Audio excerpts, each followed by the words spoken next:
निर्गमन अध्याय 39 वचन 22 से 43। अन्य याजकीय वस्त्र बनाना। फिर एपोद का बागा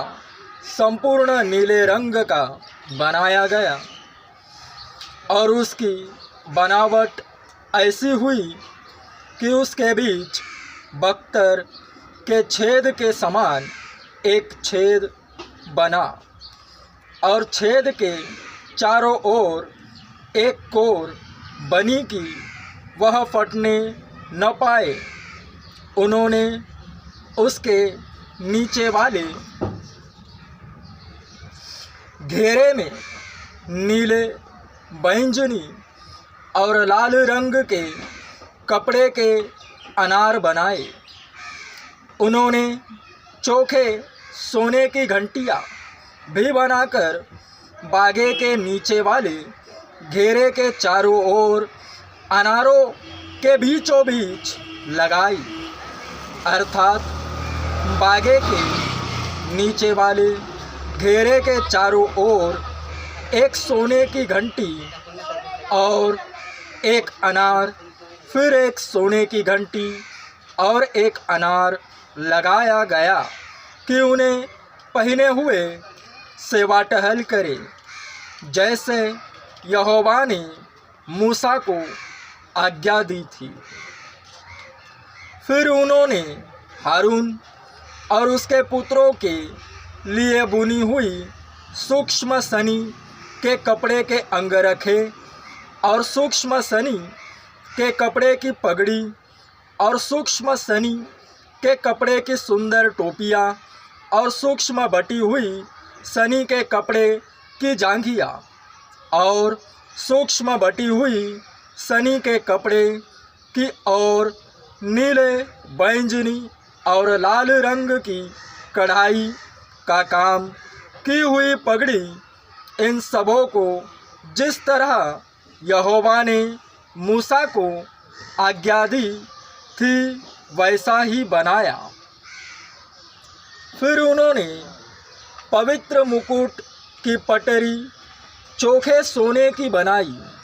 और जैसे छापे में वैसे ही उसमें ये अक्षर खोदे गए, अर्थात यहोवा के लिए पवित्र। और उन्होंने उसमें नीला फीता लगाया जिससे वह ऊपर पगड़ी पर रहे, जिस तरह यहोवा ने मूसा को आज्ञा दी थी। मिलाप वाले तंबू का तैयार होना।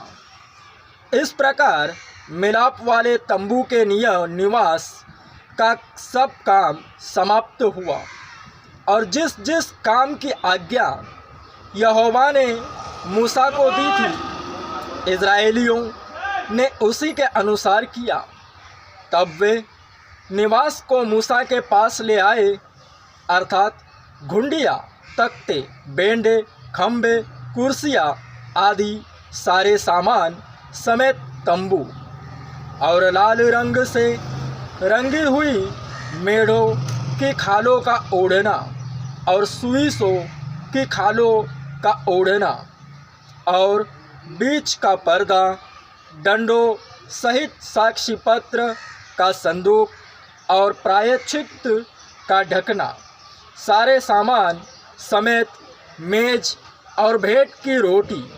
सारे सामान सहित दीवट और उसकी सजावट के दीपक और उजियाला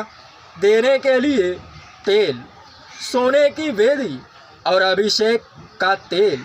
और सुगंधित धूप और तंबू के द्वार का पर्दा, पीतल की झंझरी, डंडों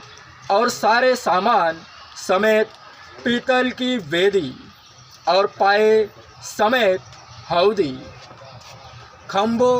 और कुर्सियों समेत आंगन के पर्दे और आंगन के द्वार का पर्दा और डोरियाँ और खूंटे और मिलाप वाले तंबू के निवास की सेवा का सारा सामान, पवित्र स्थान में सेवा टहल करने के लिए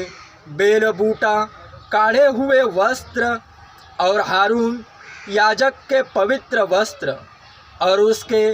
पुत्रों के वस्त्र, जिन्हें पहनकर उन्हें याजक का काम करना था, अर्थात जो जो आज्ञा यहोवा ने मूसा को दी थी, उन्हीं के अनुसार इज़राइलियों ने सब काम किया। तब मूसा ने सारे काम का निरीक्षण करके देखा कि उन्होंने यहोवा की आज्ञा के अनुसार सब कुछ किया है, और मूसा ने उनको आशीर्वाद दिया।